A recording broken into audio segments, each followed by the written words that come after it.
नमस्ते दोस्तों। आज हम कक्षा 12 के वितान पुस्तक का पहला पाठ सिल्वर वेडिंग पढ़ने जा रहे हैं, जो लेखक मनोहर श्याम जोशी जी द्वारा रचित है।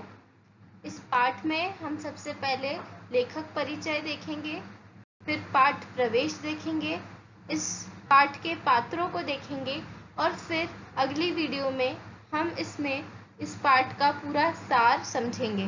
तो चलिए इस वीडियो को शुरू करते हैं। लेखक मनोहर श्याम जोशी जी का जन्म सन 1935 कुमाऊं में हुआ। इनका निधन 2006 में हुआ। इन्होंने प्रसिद्ध पत्रिका और टेलीविजन धारावाहिक के लिए लिखा।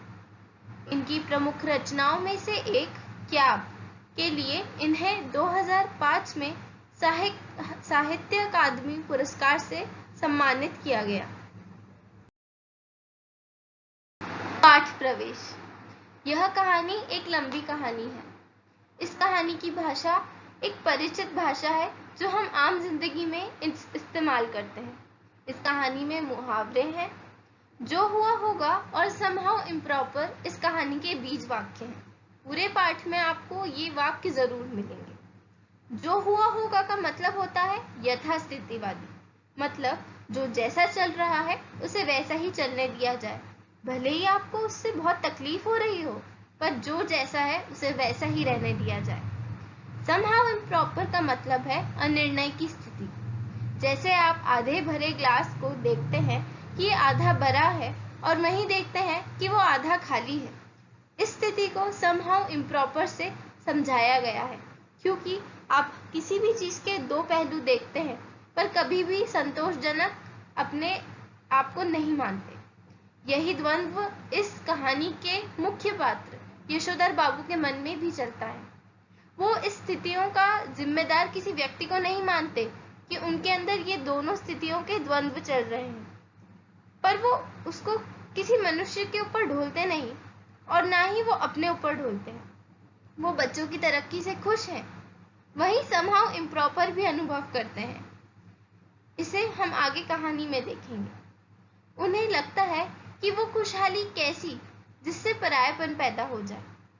वो इसे अपनी जिंदगी का एक मूल स्तंभ मानते हैं, पर फिर भी उसे एक परायापन पैदा करने वाली चीज के समान मानते हैं।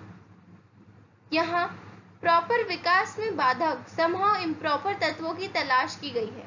इस कहानी में आप इन्हीं सबको जानेंगे कि पात्र। तो इस कहानी के प्रमुख पात्र हैं वाईडी पंत यानी यशोधर पंत। पूरे पाठ में हम इन्हें यशोधर बाबू के नाम से ही पुकारेंगे। ये अंग्रेजी बोलते हैं, सेक्शन ऑफिसर हैं। इन्हें पुरानी चीजों से और परंपराओं से प्यार है।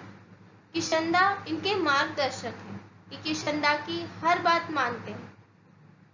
दूसरा पात्र है किशनदा कृष्णानंद पांडे। ये यशोधर बाबू के मार्गदर्शक हैं। अब ये इस दुनिया में नहीं रहे, बट ये जब थे ये कुंवारे थे। ये हर किसी की मदद करते थे नौकरी दिलाने में। तीसरा पात्र है चड्डा।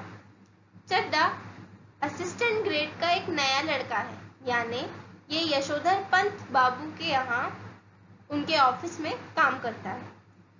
चौथा पात्र है मेनन। मेनन भी यशोधर बाबू के ऑफिस में काम करता है चड्डा के साथ में। अगला पात्र है भगवान दास। भगवान दास यशोधर बाबू के ऑफिस में चपरासी है। हमारा छठा पात्र है चंद्रदत्त तिवारी। ये दूर के रिश्ते का भांजा लगता है यशोधर बाबू का। सातवां गिरीश यानी पत्नी का चचेरा भाई, यानी यशोधर बाबू का साला। ये ओछाट है, यानी बहुत ओछी बातें करता है और बड़ी कंपनी में मार्केटिंग मैनेजर भी है। आठवां पात्र है भूषण। भूषण यशोधर जी का बड़ा बेटा है। यूं तो यशोधर जी के 3 बेटे और एक बेटी है, बट इस पाठ में हमें नाम से भूषण यानी उनके सबसे बड़े बेटे का ही दिया हुआ है। ये एक प्रमुख विज्ञापन संस्था में नौकरी करता है और महीने के 1500 रुपये कमाता है। चलिए तो अब हम पाठ की तरफ बढ़ते हैं। अब मैं पूरा पाठ आपको बताऊंगी, पूरे पाठ का सार बताऊंगी अगली वीडियो में। मैंने डिस्क्रिप्शन में अगली वीडियो का लिंक डाल दिया है, आप वहां से उसे देख लीजिए।